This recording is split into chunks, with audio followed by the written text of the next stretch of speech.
উত্তেজনা বাংলাদেশ ভারত সীমান্তবর্তী এলাকায়। পশ্চিমবঙ্গে পেট্রাপোল আর ত্রিপুরার আগরতলায় পরিস্থিতি চরমে পৌঁছায় বিজেপির নেতৃত্বাধীন সনাতনী ঐক্যমঞ্চ কর্মসূচি ঘোষণার পর। সমাবেশ ঘোষণার পর ব্রাহ্মণবাড়িয়ার আখাউড়া সীমান্তের ওপারে আগরতলায় ব্যারিকেড দিয়েছে বিএসএফ। আগরতলা ফেরত যাত্রীদের অভিযোগ, সেখানে হোটেল থেকে বের করে দেওয়া হচ্ছে বাংলাদেশিদের। চরম নিরাপত্তাহীনতায় ফিরে আসছে তারা। আমরা গতকাল গিয়েছিলাম, আমরা ভেবেছিলাম যে আমরা 3 থেকে 4 দিন হয়তো বা থাকবো। আমরা ওদের আচরণে যখনই শুনতেছে ওরা আমরা বাংলাদেশি, তখনই ওরা আমাদের প্রতি ক্ষুদ্র আচরণ করতেছে। আমাদের প্রত্যেকটা ব্যক্তি প্রত্যেকটা জায়গায় যখন আমরা শুনতেছে বাংলাদেশি, তখনই আমাদের সাথে ওদের ব্যবহার ও সব কিছু চেঞ্জ হয়ে যাচ্ছে। আমাদেরকে সারা দিন রাত আমরা গতকাল ঘোরাঘুরি করেছি, কিন্তু আমাদের কোনো হোটেলের ব্যবস্থা করতে পারিনি, কোনো সিমের ব্যবস্থা করতে পারিনি।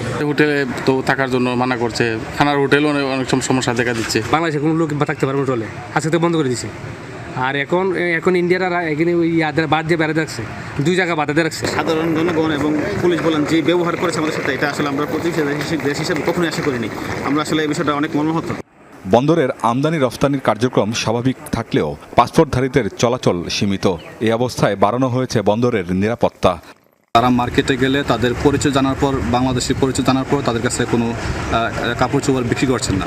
এমনকি যারা চিকিৎসার জন্য গিয়েছেন ইন্ডিয়ান ত্রিপুরা বেসরকারি হাসপাতালে কোনো তাদেরকে চিকিৎসা দিচ্ছেন না। পুরা হোটেল মালিক অ্যাসোসিয়েশন একটা বিবৃতি দিয়েছেন যে বাংলাদেশি কোনো নাগরিককে তারা হোটেল ভাড়া দেবেন না।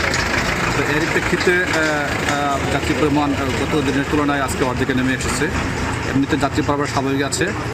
এদিকে আসামের করিমগঞ্জে সনাতনী ঐক্যমঞ্চের বাধায় দ্বিতীয় দিনের মতো বন্ধ রয়েছে জকিগঞ্জ শুল্ক স্টেশন দিয়ে আমদানি রফতানি কার্যক্রম। সিলেট সহ সারা দেশের সীমান্তে সর্বোচ্চ সতর্ক অবস্থানে রাখা হয়েছে বিজিবিকে। আমিন বাবু, যমুনা নিউজ।